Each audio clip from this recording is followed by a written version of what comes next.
Well, excited to be back. You know, with an opportunity to go back on the football field today. It's been a while. It's been a really good stretch, I think, for our football program. Though the guys have worked really hard through the 8 weeks, the 8 week session with Coach Heron. I know our new coaches have had a chance to work with them a little bit, but today will be the first day that we get to go out there and practice. And for me as the head football coach, to see this 25 team take on its new form for the first day will be really exciting. Again, that's both on the coaching side, and it's not that we have a ton of new players, but I think we have a lot of players that are continuing to change who they are, and that occurs through the winter as much as any time over the course of the calendar year. So I know we have a lot of position battles that are going to really begin today. To say we have this formalized depth chart at this point in time would be far off. We do return some really good players. I know we've recruited, I think, really well the last couple of years. So I think as we looked at turning the page from 24 to 25, our comfortability moving forward with the football program was a lot to do with the youth that was maybe not seen as much on game days. But that being said, that group of players, that second, third year guys that weren't maybe regulars played quite a bit. And then the freshman class, of which we redshirted everybody, a lot of those guys got valuable experience on some of those Saturdays. And then there was some that really did well on the scout teams, and I've continued to grow this off season. So this is always an exciting time of year as you continue to see what the future holds, I guess. And we'll add a whole bunch of freshmen here this summer. In all likelihood, we'll add a few more transfers as we enter the summer. But this is the team we have now. I think we have 80 guys out for spring ball right now, which is a good number. Will allow us to do the things we need to. And my hope is by the end of April, we look a little bit different than we do here at the end of March. So with that, I'll open up to questions. You added Justin Lamson in the portal last week, and Mhm. originally to Bowling Green, now coming to Montana State. I guess just that relationship there. I know it dates back to Wyoming. So. Yeah, we had recruited Justin at Wyoming. It happened to be the 2020 cycle, and it was one of those things where I know Justin had come to Wyoming, but we were in a dead period, so I didn't get a chance to meet with him. But grew a pretty solid relationship, through that time with him, and he chose Syracuse at the time, and then coaching changes and opportunity led him to Stanford. He went into the portal from Stanford, and he actually took a visit here in December. And our biggest challenge was he had a quarter left at Stanford, winter quarter, so he wasn't going to finish up until about this time. And that didn't allow for us an opportunity to bring him in immediately in January. He was able to work that out with Bowling Green, chose Bowling Green, and then they had a coaching change. So, anyways, it worked out the way it did. So he's been on my radar for a long time, but even here at Montana State was on our radar enough where he took an official visit here in December, and we'll be excited to add him. He won't be able to join us until the summer, but excited to add some more depth in that room for sure.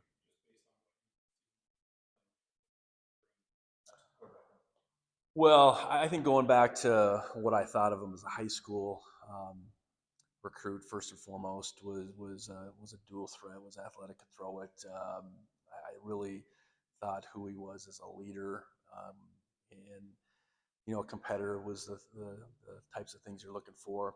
I know now he's played quite a bit for Stanford the last couple of years, and I think he's continued to show those things. Now he hasn't been the regular guy, so I know that's something he desires.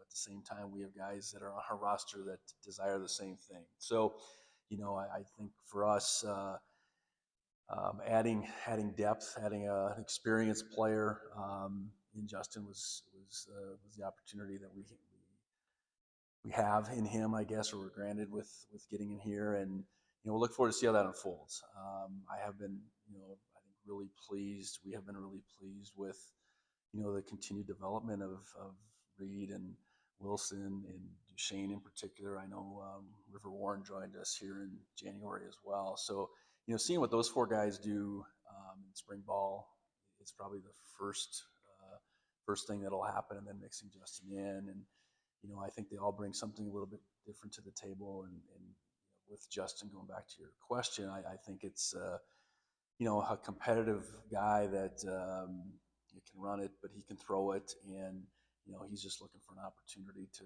compete. And he really gravitated towards what we've done here, and that's schematics for sure, but just I think what our program has done, um, you know, just I think on the field in the environment that we play in, and get our chance to play in front of each and every Saturday. Does he have 2 years or what? He did have an ACL at Syracuse, and he redshirted there, so he could get an injury year back from year two. And was getting a veteran something that you think you would have done anyway, or was Lamson just kind of the one that? Yeah, I think it was a moving thought going back to the fall, and when the opportunity presented itself that he went in the transfer portal, there was a known commodity from me, and that was a big part of it. I think, all along for us, it would have had to be a guy that had some experience under his belt.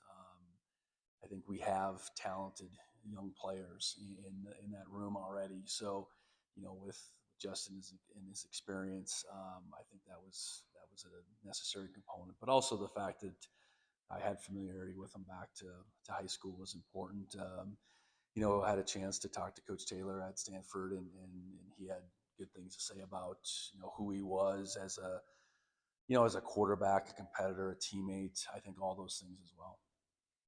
The new coaches, I guess, what have you seen from them so far, and hope to see from the rest of the spring?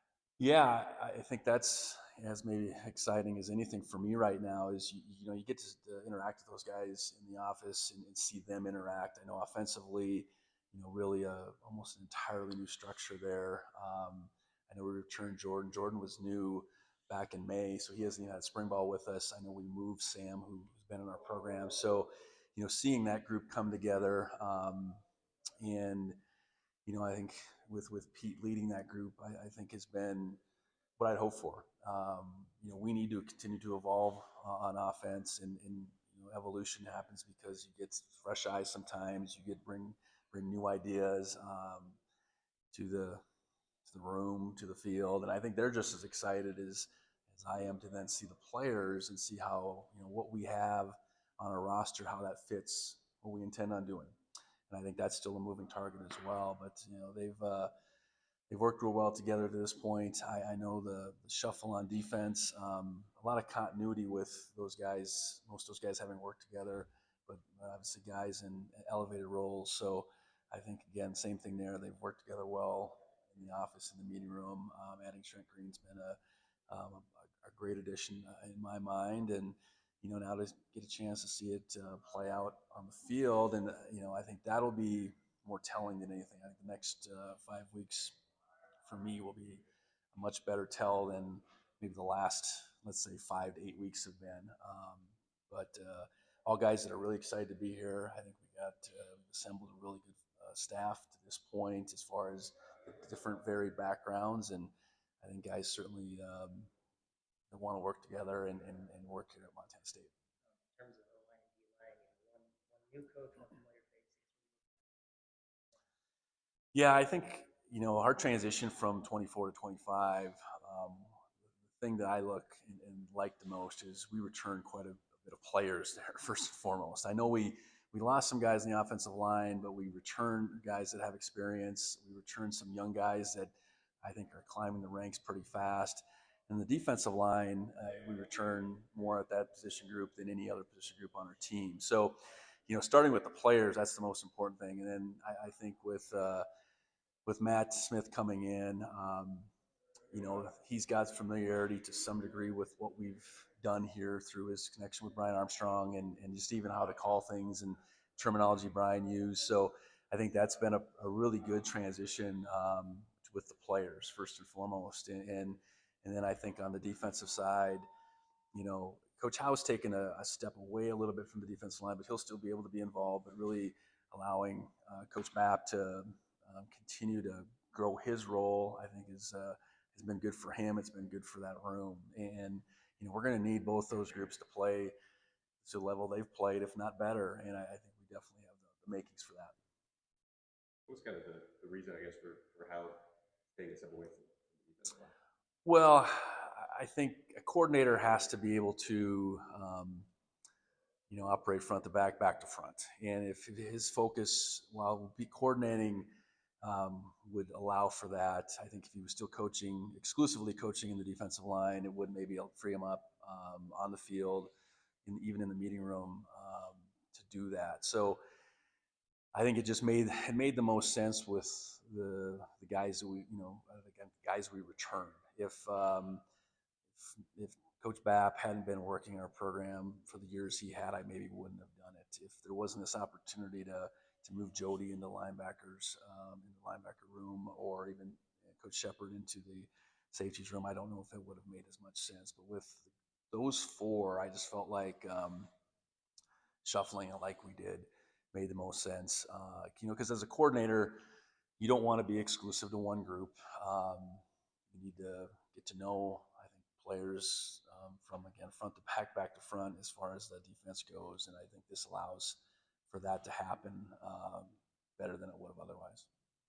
How fast and maybe how hungry have you seen the returning players be just moving on from everything that happened in the postseason? Yeah, how fast it has to happen right away. So we really, they returned the next week for school, and then we were at it the next week. So whatever that date would have been in the middle of January, they were ready to go. And I think you quickly look around, whether it's in our team room or the weight room, and there's plenty of faces that were just in here that aren't, and that's just the way any transition goes. So I think real eager. They've worked real hard. I think we really talked about accelerating our leadership, because that was a pretty significant void. That was, last year's senior group departing left, and I think they've worked at that. We're not there yet. Guys are still figuring that out to some degree, but I do think there's a real understanding of what being a leader in this program means, and why we need to have such strong leadership. And then on the development piece, I think any year you're looking for guys to make jumps, and that comes out of the work ethic, willing to push one another. Certainly Coach Herron's expertise at the same time, and I think that came together again. While we haven't closed the gap necessarily, but I think we've made pretty good strides the last couple months, and this team understands it's a new team. It doesn't mean the past successes aren't built upon. It doesn't mean those past successes and even some failures you don't learn from, but they understand this is a new team, I think. And that's where you're really excited to just see how that parlays on the practice field today, because it's one thing to work in the weight room and to maybe be out here running a little bit, or in the North Dome, but I came here to play football, and this is that first opportunity calendar year to do so. Injuries or absences? Yeah, so Cedric Jefferson, Dom Solano, they both had off-season shoulder surgery, so those guys are both out. Ryan King as well. Those are the three. I know they would have all played or been available in the championship game, but those were all operations or procedures done shortly thereafter. I know we got a couple other guys that will be slowed up. Our knees from last year, Brock Steele, Caden Dowler, I think they won't be able to do much this spring. I know Adam Jones and Alec Eckert are both guys that will be slowed up, but I think they'll be able to be a part of spring ball. So it's, for playing 16 games, it's a relatively short list of and as late as we played with those injuries, then bleeding into spring ball. So we have a pretty full complement. I know there's a couple positions that aren't as deep right now. Corner's not real deep as far as just our numbers, and I'd say running back to some degree is the same thing. But we'll get by the best we can. We got some talent there for sure, so it's going to be exciting to see what that looks like. Those three first guys you mentioned are out for the whole spring, right? Yes, the shoulders are. Yeah, yep. The shoulder recovery is typically a 6-month deal, and I know we had like Dalton Noble, young freshman, had that same surgery back in September. He'll be able to go, but those guys that just had in January are summer returns. How much, I guess, does this remind you, this offseason remind you of the last time you made the national championship? Obviously, a lot of seniors leaving, a couple coaches as well. Yeah, I don't know if it's exactly the same. I think, that transition, thinking back, there was quite a bit of, O-line, D-line in particular, uncertainty. I think the flip of this team, I think, there's more skill uncertainty, I think, as we head into this next year. And certainly the quarterback piece, for the first time, since I've been here, that is a question mark. So I think the positions that need replenishing, so to speak, are a little bit different. But there's similarities, knowing that we had a really good year in 21, that allowed us to advance the championship, and we were able to bounce back pretty good. And I think same thing goes with the coaching staff. We've went through a number of coaches in my time here, and that's just the way it's going to be. And you try to do the best you can to hire good people that are really excited to be here, that will work together, and will put their own stamp on it. And that's to some degree how each off season has been. So each spring ball is that first telltale of, okay, where are we at? And whether it's particular position group that's going to maybe surprise you, or you don't maybe feel like you're quite where you need to be at the end of spring. That's the way any spring goes. And I think even as a coaching staff, learning, in particular on offense right now, learning our players and what they can do and their strengths and weaknesses, and how that is going to translate to what we need to look like in the fall. I think that's a legitimate question that we have right now, and that's what spring ball is for. There's been a lot of national conversations about spring football and how much exposure does each team want to have. I guess, do you have any thoughts about that in the national landscape? Yeah, I think it's a little bit of a precursor for the college offseason becoming more and more like the NFL, I suppose, more than it is any of us feeling like we should be hiding our players. I think that's what gets drawn out immediately. I don't think anybody really truly believes that's the case. And at the same time, our development, here's my opinion, our development is such that we need spring ball. The NFL, they're not developing guys as much. I mean, they're figuring guys out, they're bringing teams together, their numbers are smaller. In my opinion, we have to practice through this stretch of time. Now, do we need to be careful and protect our guys the best we can? Absolutely. But without practice through this stretch, without us being able to answer some questions, I don't know what we'll be able to do. Will our rules change? Will that dictate? Our rules with the 15 practices has been that way as long as I've been part of college football.